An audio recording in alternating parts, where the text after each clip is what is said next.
Class. आज हमारा topic है एक्वाटिक इकोसिस्टम। ठीक है, अभी हम इससे पहले 3 इकोसिस्टम पढ़ चुके हैं, forest ecosystem, grassland ecosystem, desert ecosystem. ये है 4th एक्वाटिक इकोसिस्टम। जैसे कि एक्वाटिक इकोसिस्टम, एक्वाटिक वर्ड से आप समझ रहे हैं कि क्या, जिस तरीके से आपने समझा डेजर्ट से, तो डेजर्ट इकोसिस्टम से क्या, यानी कि कोई डेजर्ट से रिलेटेड इकोसिस्टम। ऐसे ही एक्वाटिक मीन्स एक्वाटिक से रिलेटेड कोई भी इकोसिस्टम। जैसे कि एक्वाटिक का मतलब क्या होता है, वाटर। ठीक है, एक्वाटिक का मतलब होता है वाटर। तो इसकी डेफिनेशन ये बनेगी, aquatic ecosystem is a group of interacting organism which live with one another in the water environment of nutrient and shelter.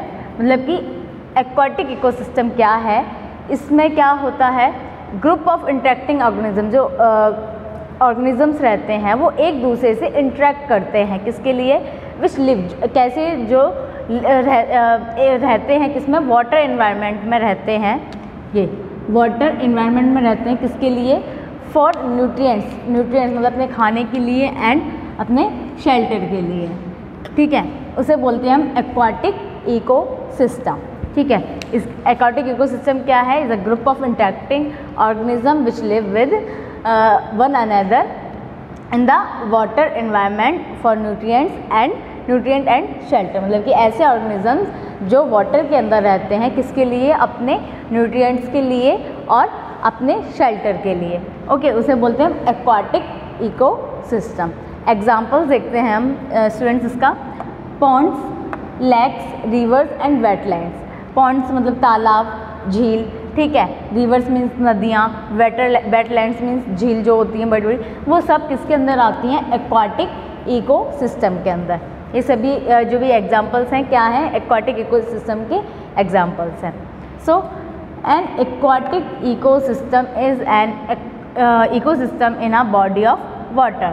क्या है aquatic ecosystem, body of water. Ecosystem की क्या है, बॉडी ऑफ वाटर। मैंने बताया ना, एक्वाटिक से means क्या है, aqua means water. So aquatic ecosystem is related to water. Okay, so ये इसकी डेफिनेशन है। नेक्स्ट हम पढ़ेंगे इसके टाइप्स।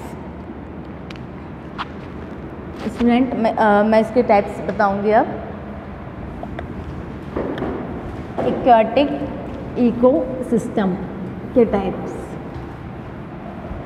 ठीक है, सो types of aquatic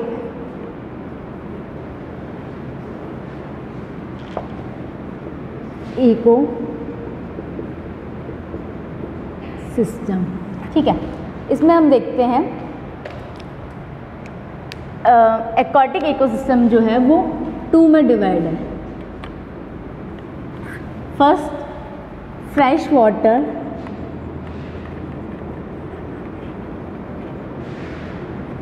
and first है फ्रेश वाटर एंड सेकंड है marine ecosystem. Marine ecosystem. Okay,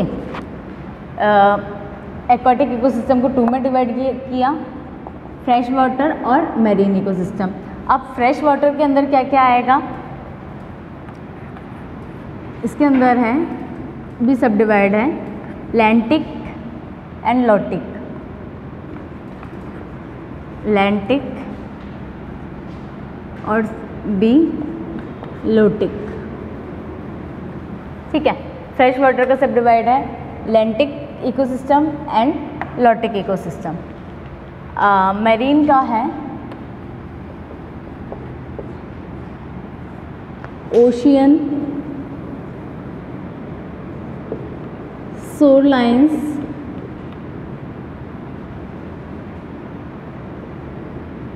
ठीक है, और ocean, shorelines and coral reefs, और ओपन ओशन भी इसके टाइप हैं। ठीक है, तो क्या था, एक्वाटिक इकोसिस्टम के को 2 में डिवाइड किया गया, फ्रेश वाटर और मरीन इकोसिस्टम। फ्रेश वाटर को लैंटिक और लोटिक में, एंड मरीन में ocean, shorelines and coral reefs. ठीक है, अब हम इसमें पढ़ेंगे इसके अंदर फ्रेश वाटर किसको बोलते हैं और मैरीन इकोसिस्टम में क्या क्या होता है। ओके,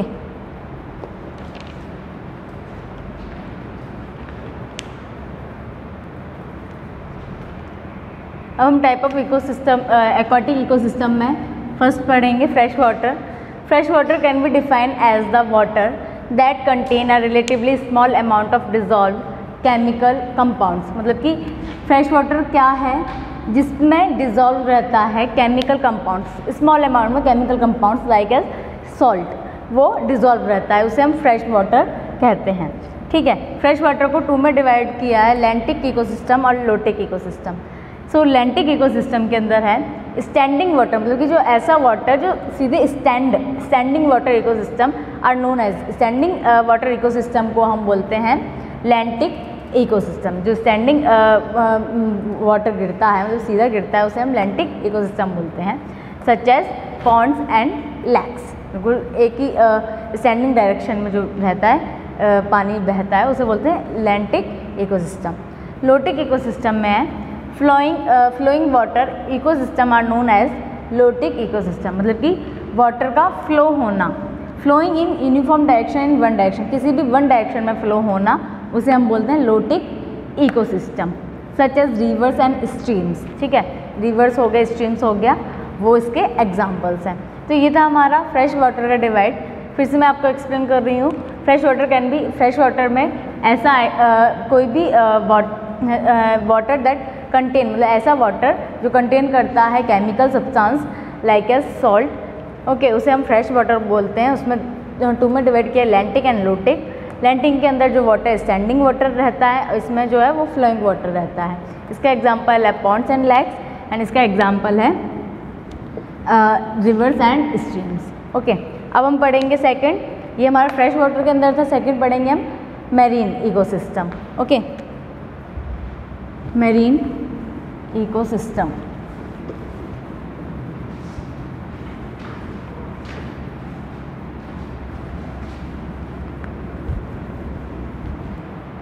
सेकेंड वन था हमारा मरीन इकोसिस्टम।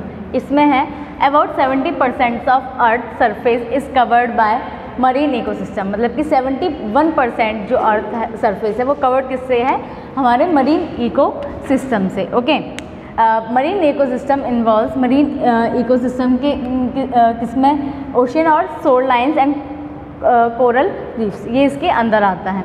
सो इसमें ocean, shorelines and coral reefs. Ocean क्या है, main body of salty water, मतलब कि मेन बॉडी है सॉल्टी वाटर की, इसे बोलते हैं हम ओशियन।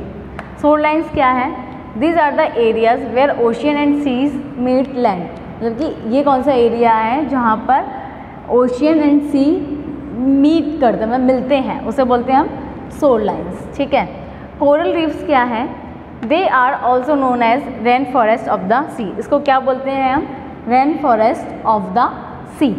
ओके, ये है हमारा मरीन इकोसिस्टम का टाइप्स। इसमें क्या है, 71% जो वाटर से अर्थ सरफेस है वो मरीन इकोसिस्टम से घिरा हुआ है।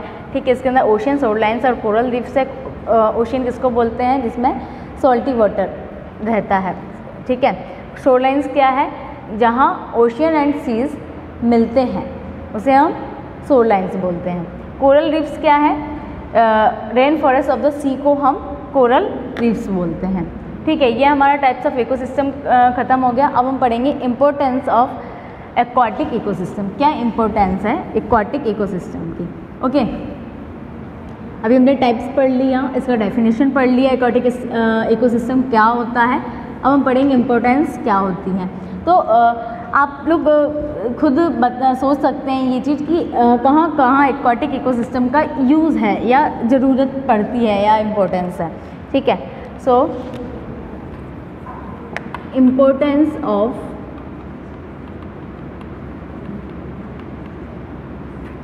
Aquatic ecosystem. ठीक है, सो फर्स्ट इम्पोर्टेंस है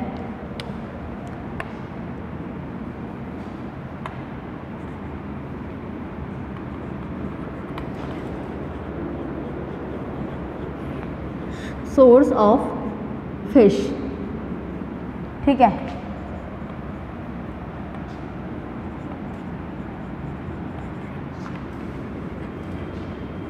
source of medicine,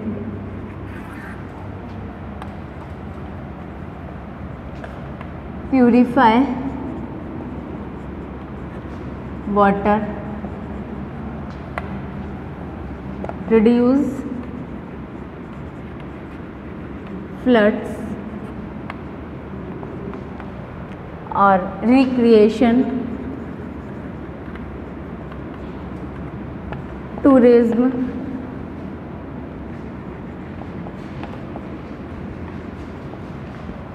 providing drinking water, वही हो गया प्यूरिफाई वाटर या फिर ड्रिंकिंग वाटर,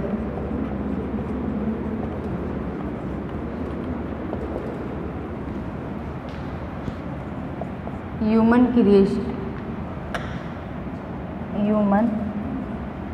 क्रिएशन और इंडस्ट्रियल यूज,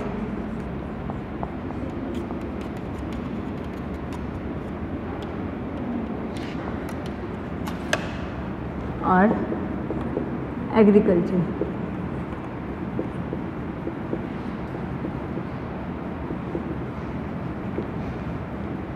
ओके,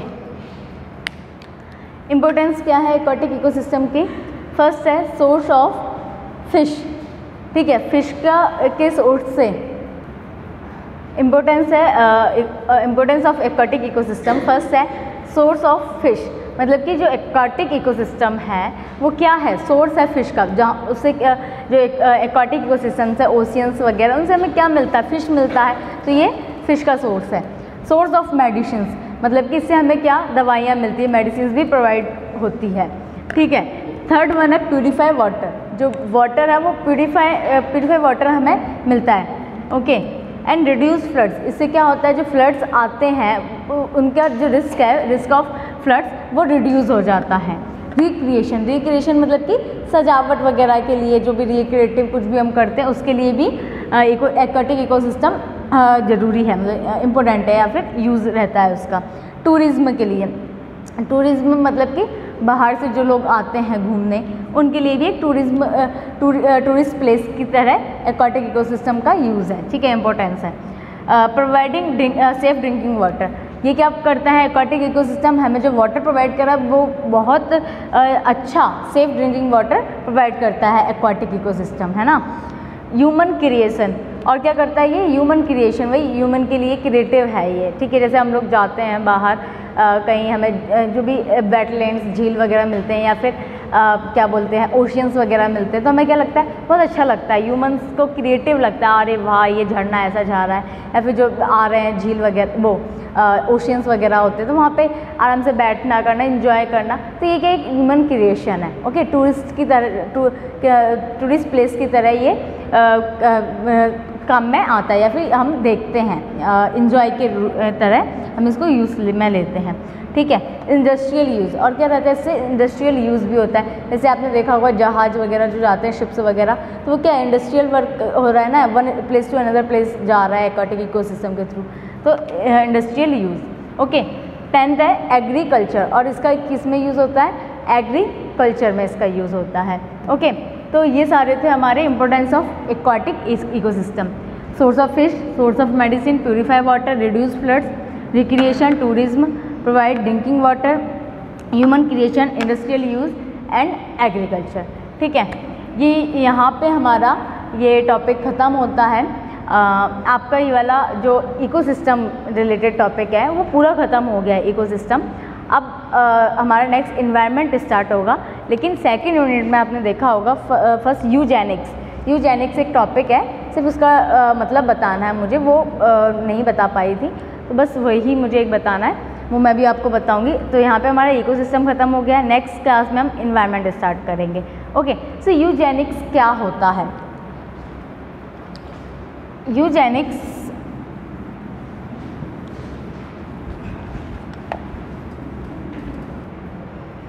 हमारा यूजेनिक्स एक टॉपिक रह गया था। सो यूजेनिक्स क्या है? यूजेनिक्स यू, ठीक है। सो इसमें ये एक ग्रीक वर्ड है, ठीक है, ये एक ग्रीक वर्ड है, ये 2 वर्ड से मिलके बना है, यू और जेनिक्स, ठीक है। तो यू का मतलब है इसमें वेल एंड जेनिक्स का मतलब है बॉन्ड, ठीक है। सो Eugenix pertains to the production of fine offspring. Eugenics refer to the science of race, culture and human development. Eugenix क्या होता है? प्रोडक्शन ऑफ ऑफ स्प्रिंग्स, मतलब कि किसी भी वेल बॉर्न, जैसे इसका मैंने मतलब बताया, मतलब कि किसी भी बच्चे का जब जन्म होता है, ठीक है, तो उसके अंदर जो भी अच्छी आदतें होती हैं उसको डेवलप करवाना, और जो भी सही आदत नहीं है या फिर जो भी सही बैड मैनर्स है उसको एक्सक्लूड करना, ये यूजेनिक्स है। जैसे फॉर एग्जांपल पहले ये होता था टेक्नोलॉजी के थ्रू, जैसे कि कोई भी एक बच्चा पैदा हुआ, ठीक है, वो बॉर्न हुआ, तो उसके अंदर जो जो अच्छी आदतें हैं, इंटेलिजेंट है या फिर जो भी अच्छी अच्छी आदतें, तो उसके बाद जब उसकी शादी हो जाएगी, ठीक है, मैरिज के बाद उसके जो बच्चे होंगे उसके अंदर भी वही आदत, मतलब कि यूजेनिक्स करवाना, मतलब कि उसके अंदर प्रोड्यूस करवाना, डेवलप करवाना, वो यूजेनिक्स है, ठीक है। मतलब कि जो आदत उसके अंदर है अच्छी, वही आदत उसके बच्चों के अंदर होगी, तो ये क्या है? प्रोड्यूस करवाना, ठीक है, यूजेनिक्स है। यदि और जो बेकार आदतें हैं उसको एक्सक्लूड करवाना, इसी को हम यूजेनिक्स वर्ड के या फिर एक यूजेनिक्स मूवमेंट के रूप में यूज़ करते हैं। ये वर्ड पहले यूज़ होता था यूजेनिक्स, बट अब नहीं होता, क्योंकि अब तो जेनेटिक्स जीन्स के थ्रू, मतलब कि अब पहले वो टेक्नोलॉजी ऐसी आ गई हैं जिनको हम जीन्स को या फिर मतलब डेवलप नहीं करवाते, रोक देते हैं, हमें पता चल जाता है क्या है। लेकिन पहले नहीं होता था, तो वो क्या करते थे कि जो भी अच्छी अच्छी चीज़ें हैं उसको डेवलप करवाते थे, और जो बुरी आदतें हैं उसको प्रोड्यूस नहीं करवा देते, एक्सक्लूड करवा देते थे। उसी को हम यूजेनिक्स बोलते हैं, मतलब वेल बॉर्न, मतलब कि अच्छी आदतों को आगे बढ़ाना जीन्स के थ्रू, ओके, इसी को हम यूजेनिक्स बोलते हैं। सो क्लास, आपका ये टॉपिक ख़त्म हो गया है। आपका असाइनमेंट बस यही है कि आपको पूरा ये इकोसिस्टम है वो गो थ्रू करना है, पूरा पढ़ लेना है। यूजेनिक्स प्लस इकोसिस्टम पूरा आपका खत्म होगा। कल से हम एनवायरनमेंट पढ़ेंगे, तो आप लोगों को कहीं भी कोई डाउट है तो आप मुझसे प्लीज़ पूछ सकते हैं, और आप लेकिन पूरा गो थ्रू करें, क्योंकि आपको बाद में कोई भी प्रॉब्लम आएगी, क्योंकि अभी ये समझ में डेली आप लर्न करते चलें या समझते चलें, कि बाद में आपको प्रॉब्लम ना आए। ओके, यही आपका असाइनमेंट है कि आपको पूरा गो थ्रू करना है, पढ़ना है, जो भी असाइनमेंट दिए हैं वो कंप्लीट कर लेना अपनी नोटबुक में। Thank you class.